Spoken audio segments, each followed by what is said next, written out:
So this may or may not be your enemy, or how about if we call it your frenemy? I hope you'll watch this.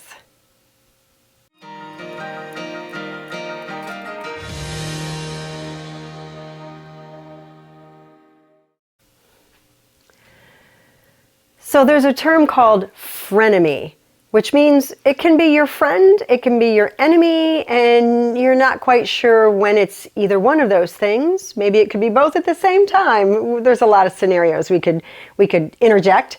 However, we're talking about sitting, and I'm not going to cover chairs. This is kind of a part 2 of a series that I'm doing on sitting pain or reversing sitting pain. And I'm going to cover ergonomics and some things you can do when you can't get up in part 3 of this series. But this particular time, I want to cover your fascial system. And what happens when you sit for a long time is your fascial system gets compressed.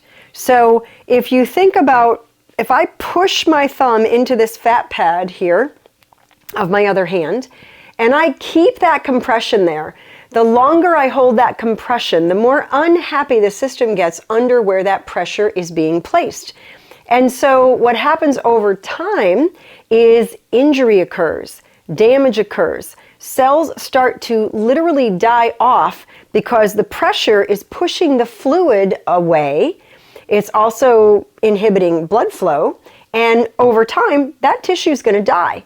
Sort of like when somebody, well, now they use airbeds in the hospitals and different places for healthcare, but it used to be when a person was pretty incapacitated, pretty limited because of injury or illness or weakness or, whatever's going on in their life, and they couldn't move, the areas of the body that are bearing the most weight on the bed or the place where they're resting would start to die off. Those cells would die, and we would get what would be called a pressure ulcer or a bed sore. It's because of the lack of fluid and the inhibited blood flow. So when you're sitting in a chair, you're not necessarily experiencing that if you have mobility, because you're going to be shifting in your chair. If you've ever noticed when you sit for a while, you wiggle, you squirm, you move. Why do children do that? How many times do we tell children to sit still? Well, guess what? We're setting them up for more pain. Let them move when they're sitting in the chair. They're getting off those bony prominences. They're shifting the pressure away from different areas of the body so that they're more comfortable. If you ask somebody to sit and not move, after a very short period of time, they're going to experience pain. And they're not going to like it, and they're going to want to move. So that's what happens if someone is maybe wheelchair bound, maybe they don't have a lot of motor or ability to shift or move in the wheelchair. There's very specialized cushions that are placed under them so that they don't get wounds or sores from lack of fluid and lack of blood flow to those areas that are bearing weight. So you're not in that position, hopefully, if you're watching this video, and you're curious about how to minimize pain from sitting or reverse pain from sitting, hopefully, watch part 1. But this, we're going to talk about your fascial system, which I just said. Your fascia is a very fluid system. It surrounds all of your muscles. It surrounds all of your blood vessels, your lymphatic vessels, your spinal cord, your brain, your nerves, every area of the body, right down to the cellular level. It's like a 3-dimensional body stocking, and it radically influences and either enhances or inhibits function.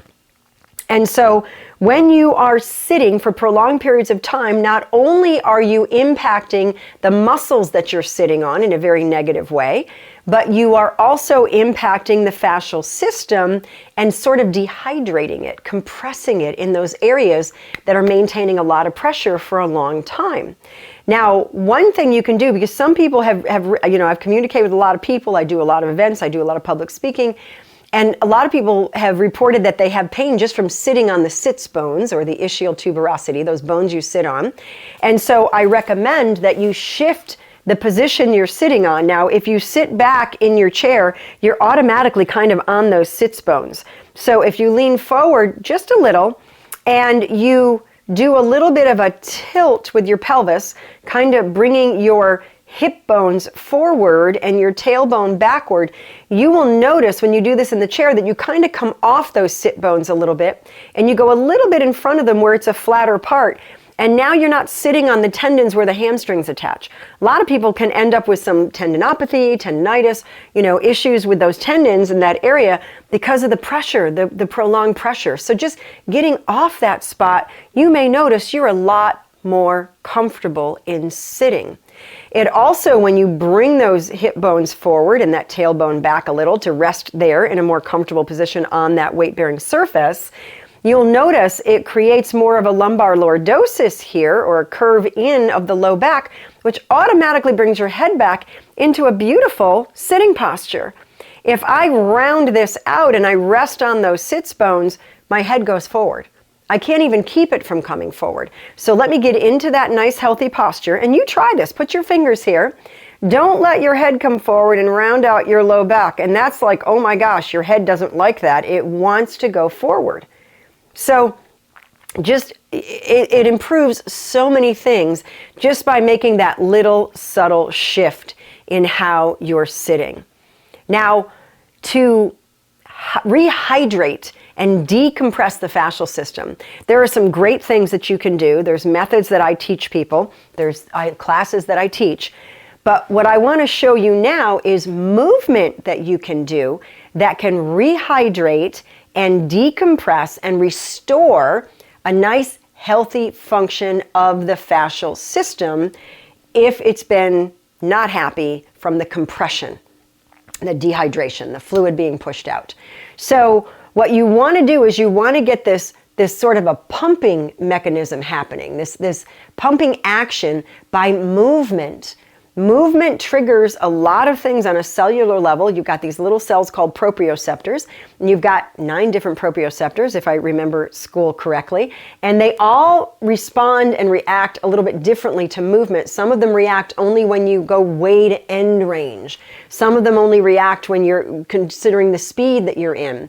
There's a lot of different ways that they'll react to movement. So you want to be having varied movement, which is why I teach so many different movements in my classes. So, the body thrives on variety, and that's one of the reasons. But let's work on getting that fascia healthy again. If you've been sitting a long time, there are some things you can do. We want to get the part that you've been sitting on to lengthen and load and shorten and unload. And what I mean by that is if I'm here and I do this, I'm getting this backside longer, and the backside is controlling my movement so I don't fall down on my face. Now, if you have any issues, if you have a lot of weakness, if you have any restrictions, obviously if you've got things like osteoporosis, don't do anything that you shouldn't be doing. You've been warned, ideally, if you have a diagnosis, what you should or should not do. I'm talking to the average person who's okay with bending forward. Now, what you're going to do is you're going to take a chair and you want to have a target. So you're going to aim at this chair, trying to get forward here so I know that you can see me in the camera.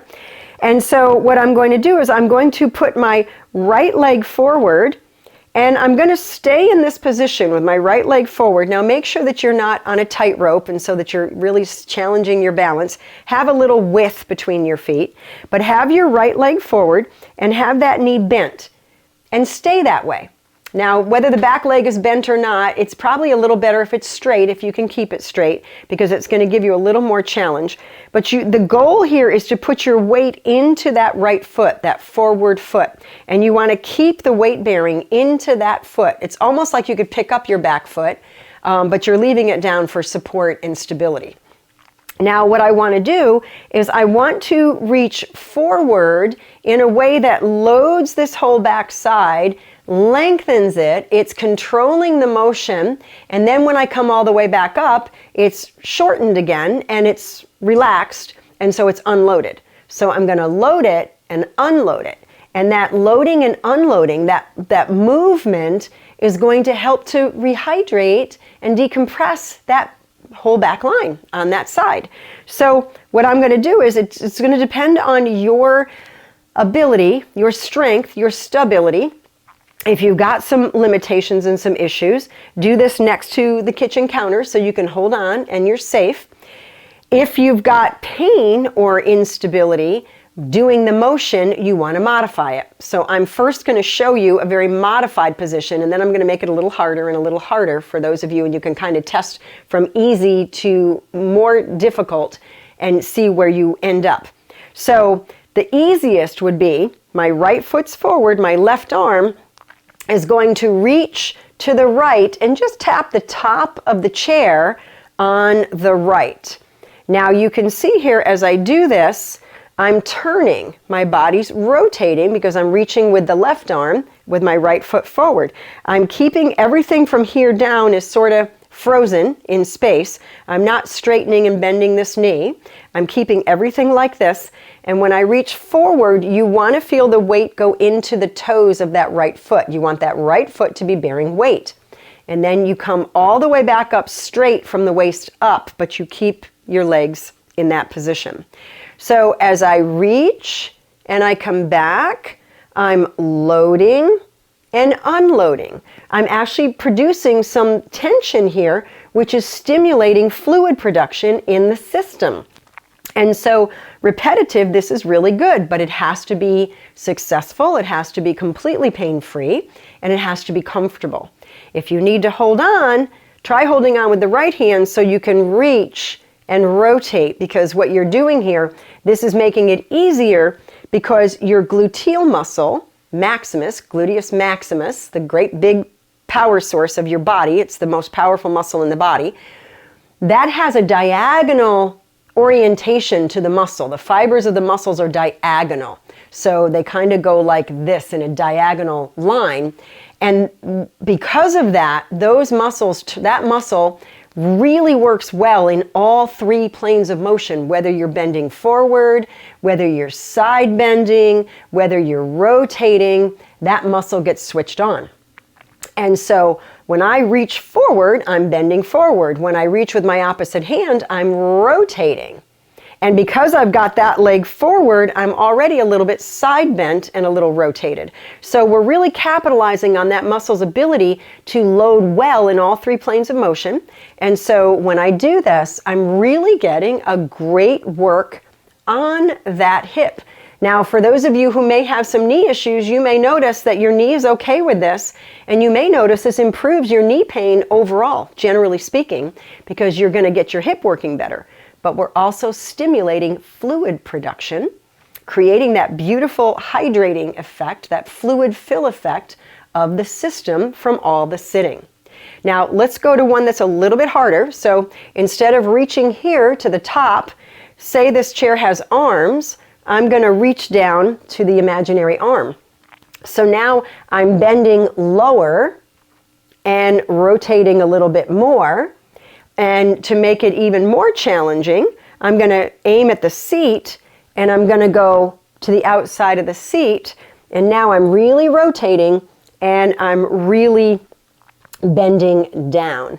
Now I can also reach more to the back corner of the seat, depending on the kind of chair you're reaching for.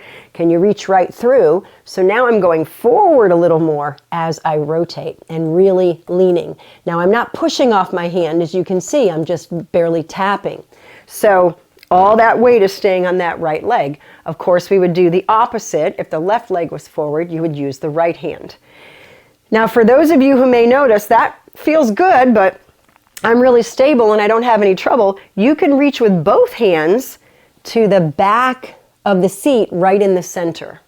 And you'll notice that that does require more stability because I'm not asking my muscle to stabilize more in that rotated position. So now I'm just going straight back and tapping the very back of the seat. And you can see I'm staying bent here in my knee. All my weight goes into the toes, and then all my weight comes back more on the heel as I'm up nice and straight. What you do not want to see happening, and you can ask somebody to watch you or maybe look in a mirror, you don't want to see your bottom go back like that, because that means your body is not capable of loading into that foot.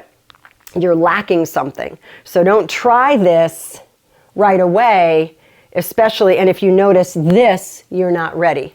You want that bottom to stay forward, so you may need to rotate more. So this is really going to load that backside, rehydrate it. It's going to get it happier. It's going to decompress it. Of course, you want to do both sides. So now my left leg, little bend, make sure there's some width so you're not on a tightrope, and start off at the top, reaching. Then if that's good, no knee pain, you're stable, go here. If that's good, you can go lower yet. You can reach back even further. And then the most challenging to your stability and loading the backside is going forward with both hands.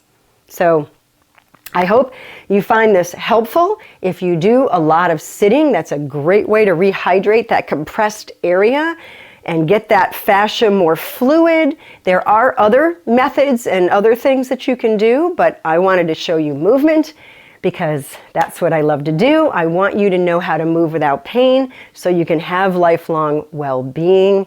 And if you're not a subscriber, please hit the subscribe button, hit the like button so more people will see this video when they're searching, because I really want to help you. And I hope I'll see you in the rest of this series.